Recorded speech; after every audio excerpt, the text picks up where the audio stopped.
On May 11, 1990, a Philippine Airlines Boeing 737-300 was pushing back from a gate at Ninoy Aquino International Airport in Manila. The Jet A fuel-air vapor mixture in its center wing tank violently exploded. The explosion tragically killed 8 of the 120 people on board and seriously injured 30 others. The National Transportation Safety Board assisted the Philippine government in the investigation.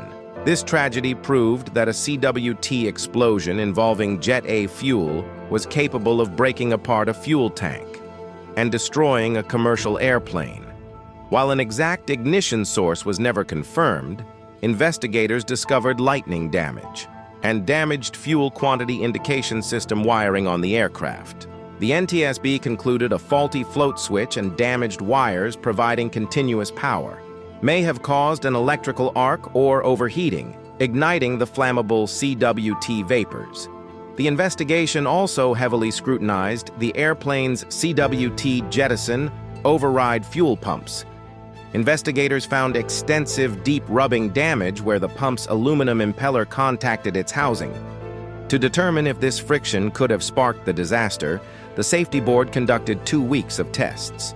They found that impeller galling and friction could not ignite the flammable fuel vapors.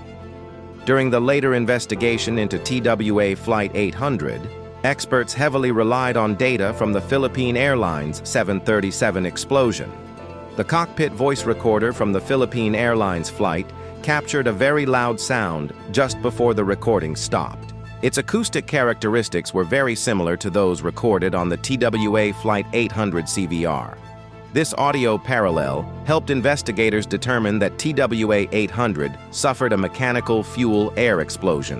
When investigators found signs of impeller contact on a TWA Flight 800 fuel pump, they quickly ruled it out as an ignition source by referring to the Philippine Airlines investigation tests. Following the Philippine Airlines disaster, the NTSB issued several safety recommendations to the FAA. The board recommended mandatory inspections of float switch wiring on Boeing 737s, widespread inspections of wire bundles on all Part 121 air carrier airplanes, and the development of techniques to detect and replace defective float switches. At the time, the FAA responded that it intended to take no action on the wiring inspection recommendations, leading the NTSB to classify them as closed unacceptable action in 1992. The FAA did, however, satisfy a recommendation to review and test the 737 fuel pumps to ensure that internal friction would not create a fire hazard.